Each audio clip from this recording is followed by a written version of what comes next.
Hi, this is Representative Lekanoff out of the 40th LD.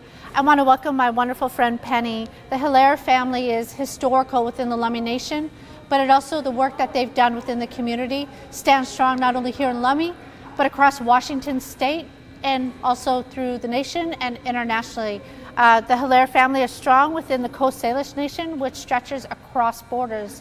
When we're talking about missing and murdered Indigenous women, it's the work here that Penny does from a woman's heart that makes the difference. And I just want to be able to welcome you to having a few words with us on the missing Indigenous women.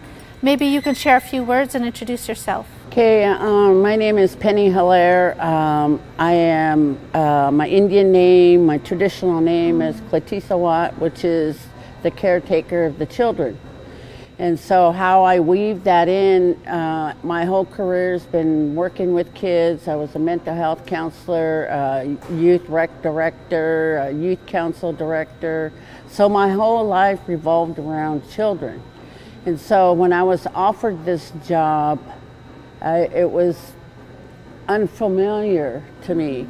So thinking about all the trauma that has happened here in Lummi, specifically in terms of missing and murdered Lummi women, is that I wanted to be sensitive to the family, but I'm always about educating our people, educating about our environment, where we're at today, and what are we going to prepare for our children.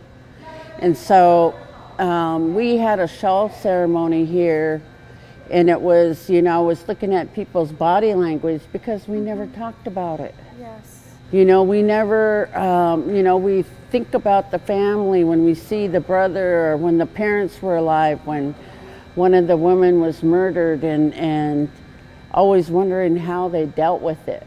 And so my goal was to bring awareness to our community, but also mold the future for our children, to give them the tools to be able to be aware of their surroundings, and to educate women that the sexual assault does not identify who you are. And we've had traditional ceremony, and you know, we do really good about treating the addiction and the mental health, the symptoms from the addiction, but we never take care of spirit. And so that is my goal for, I've only been on my job for 6 months. And I had a beautiful breakthrough with some of our women because we work with spirit instead of mind, instead of physical. And so our goal is to be able to have certain protocols when there's sexual assault that happens, all these terrible things that our people are faced with. We never thought, you know, 50 years ago that we'd have sex trafficking. Yes.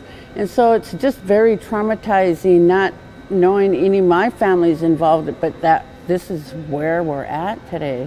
So what do we vision 10 years from now? Hopefully a healthier, safer community, you know, and so we develop protocol with working with law and order. We work very closely with Bellingham DV Task Force. They have a lot of experience working on sexual assault. So, you know, just looking at the infrastructure and how it serves our people, but at the same time is, you know, we got to utilize our indigenous approach. We got to quit medicating them and quit, you know, labeling them. And so just educating our advocates that, you know, we have to be in the moment with them. We have to sometimes hold their hands with them. But a lot of this all takes time because we're so institutionalized now. Make an appointment, come do your intake. And we know that doesn't work because it just seems like it's a revolving door. So that's just my little background in the 6 months I've been here, and what I vision is to have a future without violence. Well, your years of working with children and with youth in this community has built you to the place you are today. Remind me of your job title again. I'm the Lummi Victims of Crime Coordinator. Very good.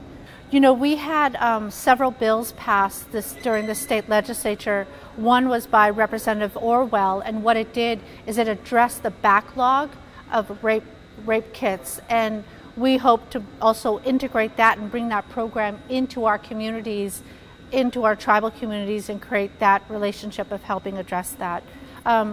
We also had a bill passed by Representative Chop, which looked at behavior and mental health. You'll appreciate, and we'd love to work more closely with our tribal communities. How do you integrate a cultural teachings into your healings when it comes to behavior health, which is the work that you're already doing here in Lummi Nation? There is a Western science to healing, but there is a cultural way of healing that's been here since time immemorial.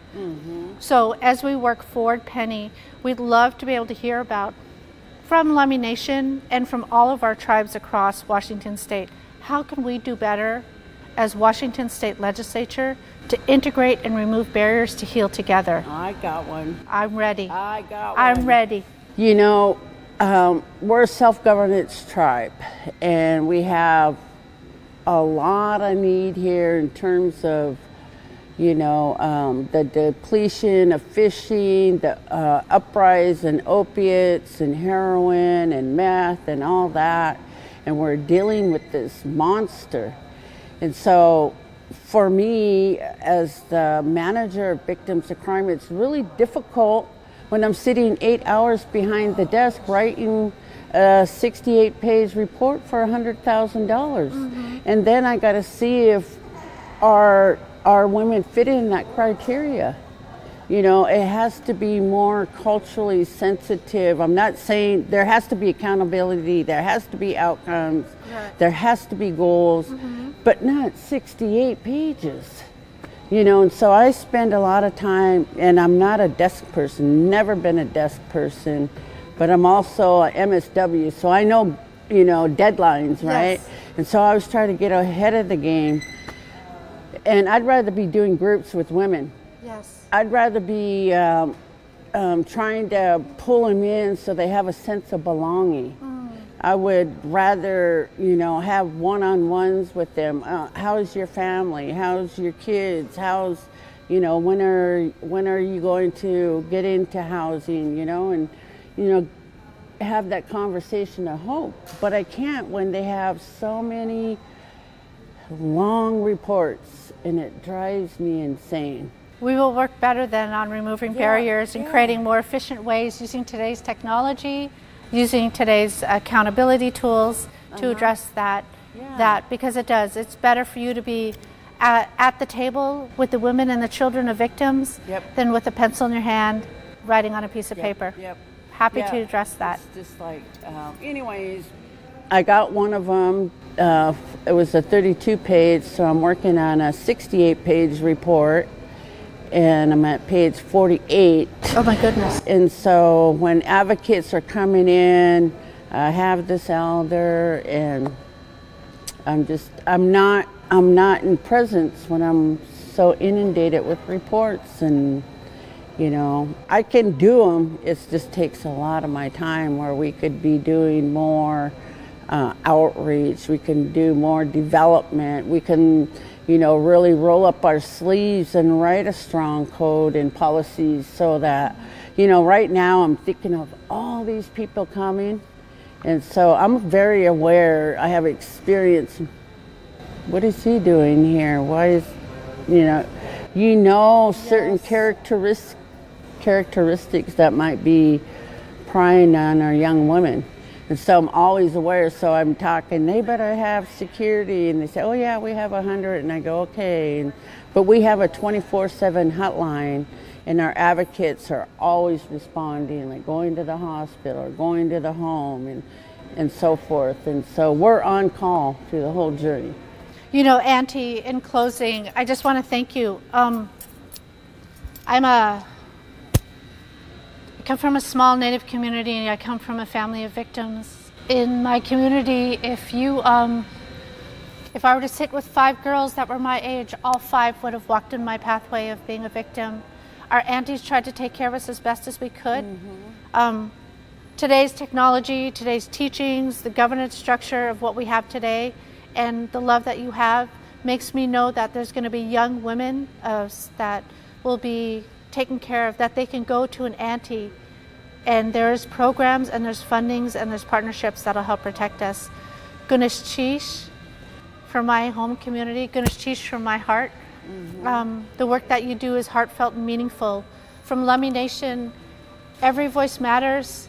Our aunties are taking care of us. We hope to take the work that we're doing in Indian country, spread it across Washington state, so every woman, every young child, every victim feels as if they're in a safe place and they can always have someone to call. Thank you, Auntie. I invite you to the shawl ceremony tonight, 7 at the Wakwam, and we're going to have canoe families escort our shawls in. They actually took them down. We had one for the women, one for the men, one for the LPGT, the elders, and then we have a child shawl made out of cedar. Oh my gosh. And that'll be the last shawl, and that is to tell people it's take a stance against violence, all violence.